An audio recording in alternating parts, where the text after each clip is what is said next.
Provided Africans say South Africa does not count for a visit in Africa, then this is my story about my first time to the cradle of humanity.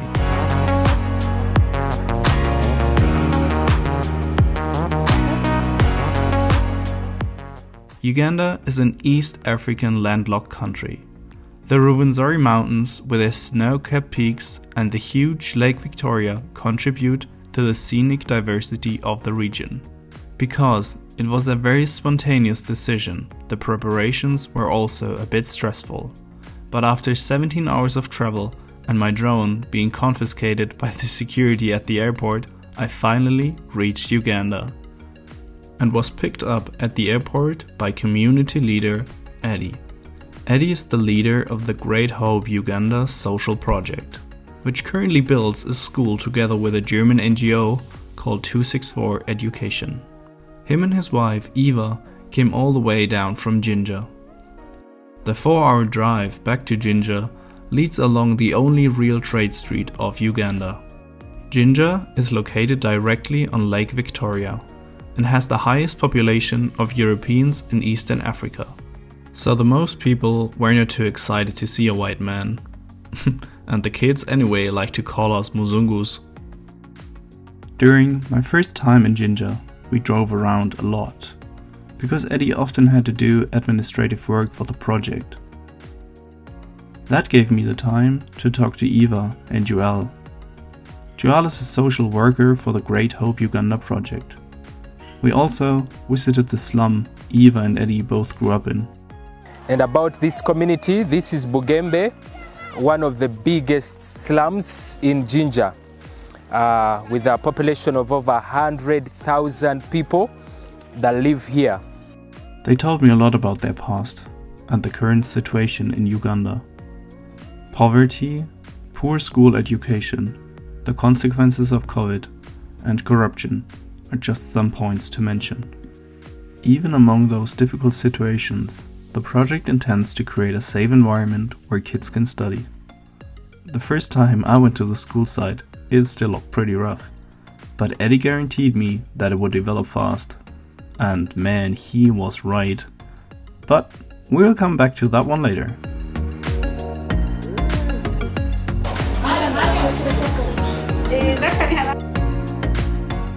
After the first days with many impressions, my journey led me to Mutotto.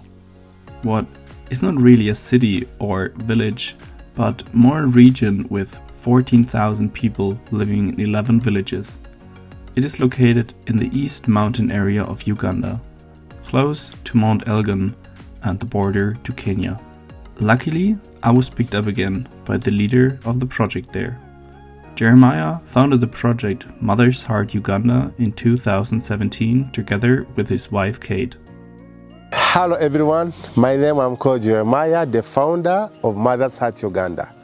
They build a social space within the community. The goal is to provide good and affordable education for young kids, professional life skills for adults, and especially to enable women to work in different areas, like tailoring and hairdressing. After I arrived there, it didn't take 1 hour before I was surrounded by kids and was talking in an empowerment activity held by Caribou, a social institution from Brazil. It was founded by 2 women who decided to volunteer in social projects around the world and to help people to do the same. Therefore, the moment I arrived at the school site, 8 other volunteers were already there and integrated me from the first second on. But not only being a really helping hand from the first day on was different to Jinja, but also the cultural exchange was.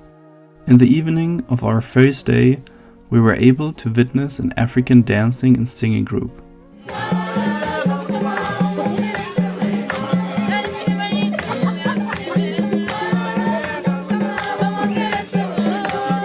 They demonstrated their skills and showed us their culture. The next days were really packed with input, from learning how to produce local bricks for the school and other upcoming buildings,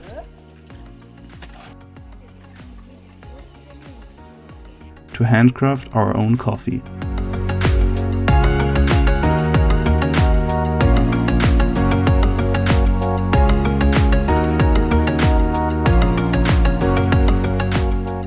between all that, I always came back to the classroom and helped to teach about first aid, different computer skills, and so much more. During the time in the middle of nowhere, especially Isaac made sure that we lacked nothing. Speaking of missing something, damn, I miss Rolex.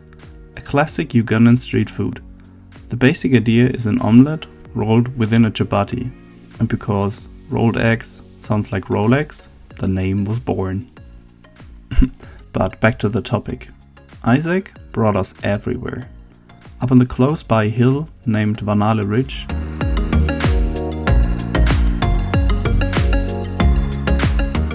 with a refreshing little waterfall and a nature pool, to downtown Mbale and its huge central market,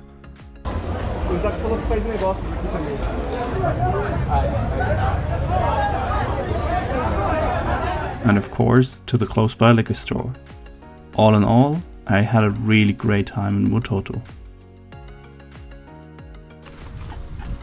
I like having cameras. And after 10 days, that flew by like nothing, it was again time to say goodbye and to start the next adventure. Driving with a public bus from Mbale to Jinja and then to our next destination. Changing from bus to Boda Boda in Jinja then was more of a struggle. But after a lot of bargain and some wrong directions, we finally reached our destination, the Nile River Explorer Camp. The camp was the perfect place to calm down, relax, and experience a total different face of Uganda. Our main goal was to do some touristic stuff. A boat ride on the Nile River,